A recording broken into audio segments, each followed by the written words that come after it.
वालिया डाकू से वाल्मीकि ऋषि बनने की कहानी। आप वाल्मीकि ऋषि को तो जानते ही होंगे।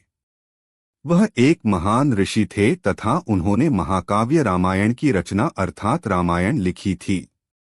वाल्मीकि ऋषि का नाम रत्नाकर था। रत्नाकर ऋषि बनने से पहले एक बहुत क्रूर डाकू था। वह घने जंगल में छुपकर बैठता था। जंगल से आने जाने वाले राहगीरों को रोककर उनकी धन संपत्ति लूट लेता था तथा उन्हें मार डालता था और उस संपत्ति से अपनी पत्नी बच्चों का भरण पोषण करता था।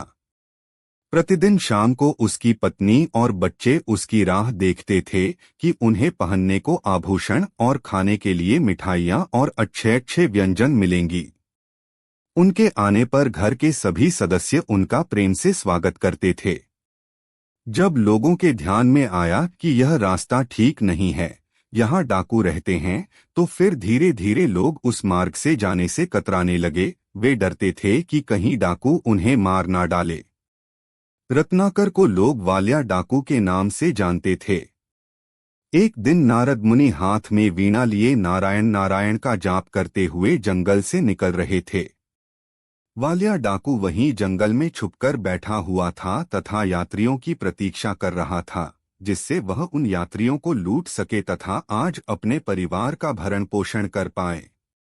नारद मुनि के शब्द वालिया के कानों तक पहुँचे। वह उन्हें लूटने के उद्देश्य से उनके सामने पहुँच गया। उसके हाथ में उन्हें मारने के लिए तलवार थी। उसने नारद मुनि को लूटने के लिए रोका और कहा कि तुम्हारे पास जो भी है वह मुझे दे दो और तभी तुम आगे जा सकोगे। नारद मुनि ने उसे देखा और शांति से हंसते हुए कहा कि यह देखो, मेरे हाथ में वीणा और मुख में हरिनाम के अलावा मेरे पास कुछ भी नहीं है। इस पर वालिया डाकू ने अपने हाथ की तलवार उठाई और कहा कि जो है वह सब दे दो, नहीं तो तुम्हारी गर्दन उड़ा दूंगा। इस पर थोड़ा भी गुस्सा न कर नारद मुनि ने कहा कि अरे, मेरी गर्दन खुशी से उड़ाओ, परंतु उसके पूर्व मेरे एक प्रश्न का उत्तर तो दे दो। नारद मुनि का शांत आनंदी मुख देखकर वालिया डाकू भी थोड़ा विचलित हो गया और बोला, ठीक है, पूछो। इस पर नारद मुनि ने उससे कहा कि यह जो तुम लूटपाट करते हो, इसके कारण तुम्हें बहुत पाप लगेगा। उस पाप के कारण तुम्हें बहुत दुख भोगने पड़ेंगे, तो तुम यह सब क्यों करते हो?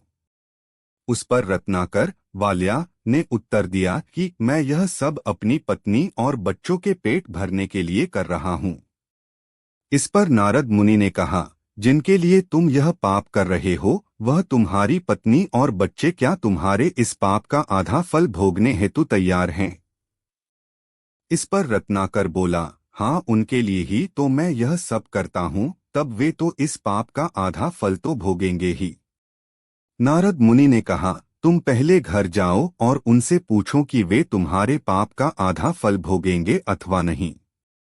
यह सुनकर रत्नाकर वालिया ने थोड़ा विचार किया और कहा कि जब तक मैं घर से इस प्रश्न का उत्तर नहीं लेकर आता तब तक तुम यहीं पर रहना और कहीं भागने की कोशिश न करना। वह अपने घर की ओर चल दिया। घर जाकर उसने अपने पत्नी बच्चों से पूछा कि मैं प्रतिदिन तुम्हारे लिए लोगों को लूटता हूँ, मारता हूँ, इसके कारण मुझे जो पाप लगने वाला है, क्या उस पाप का आधा फल तुम भोगने के लिए तैयार हो? यह सुनकर प्रतिदिन रत्नाकर का प्रेम से स्वागत करने वाले पत्नी बच्चे उस पर गुस्सा होकर बोले, हमारा भरण पोषण करना तुम्हारा कर्तव्य है। हमने तो तुम्हें पाप करने को नहीं कहा था, तुम ही अपने मन से यह सब करते हो, तो इस पाप को तुमको ही भोगना पड़ेगा। हम इस पाप का आधा फल क्यों भोगें? यह सुनकर रत्नाकर निराश हो गया। जिनके लिए मैंने इतने पाप किए, वे ही मेरे पाप में सहभागी होने के लिए तैयार नहीं हैं। वह दौड़ता हुआ जंगली की ओर आया और नारद मुनि के पैर पकड़कर रोने लगा। वह बोला, मुनिवर, मुझे क्षमा करें, मेरे घर वालों ने मेरे पाप में सहभागी होने से मना कर दिया है। मुझसे तो बड़ी भूल हो गई। मेरी गलतियों के लिए मुझे क्षमा करें, मुझे इस पाप से मुक्त होने का योग्य मार्ग आप ही बताएं। नारद मुनि ने उसकी पीठ पर प्रेम से हाथ फेरा और उसे उठाया। उन्होंने कहा कि तुम श्री राम के नाम का जप किया करो, राम राम बोला करो। इस नाम से तुम्हारे सारे पाप धुल जाएंगे और तुम्हारे सारे दुख नष्ट हो जाएंगे। नारद मुनि का कथन सुनकर वालिया डाकू ने उनसे आशीर्वाद लिया और वह राम नाम का जप करने लगा। वालिया डाकू ने इतने पाप किए थे कि वह प्रभु श्री राम का नाम भी ठीक से नहीं ले पा रहा था। राम राम कहने की बजाय उसके मुख से मरा मरा शब्द ही निकलता था। वह दिन रात प्रभु श्री राम के नाम के जप की बजाय मरामरा ही जप करने लगा। इस प्रकार मरामरा बोलते बोलते उसके मुख से राम राम का नाम निकलने लगा।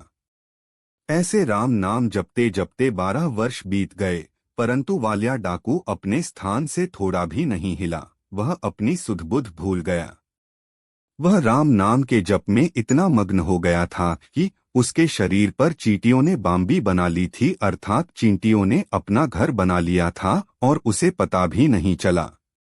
बहुत समय बीतने के बाद एक दिन क्या हुआ कि जब नारद मुनि उस जंगल से निकल रहे थे, तब उन्हें चींटियों की बाम्बी से राम राम की आवाज सुनाई दी। उन्हें बहुत आश्चर्य हुआ।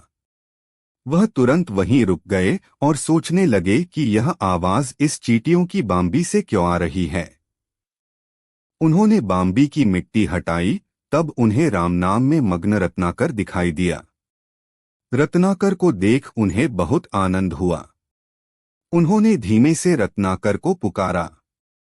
रत्नाकर ने धीरे धीरे अपनी आंखें खोली तो उसने अपने सामने नारद मुनि को देखा और उसे बहुत आनंद हुआ। उसने उनके पैर पकड़े और उनकी आंखों से अश्रु की धारा बहने लगी, जिससे उनके चरणों का अभिषेक हो गया। नारद मुनि ने उनको उठाया और शांत करते हुए कहा कि उठो। अब से तुम डाकू रत्नाकर नहीं, अब से सारे लोग तुम्हें वाल्मीकि ऋषि के नाम से जानेंगे। आगे जाकर वे वाल्मीकि ऋषि के नाम से प्रसिद्ध हो गए।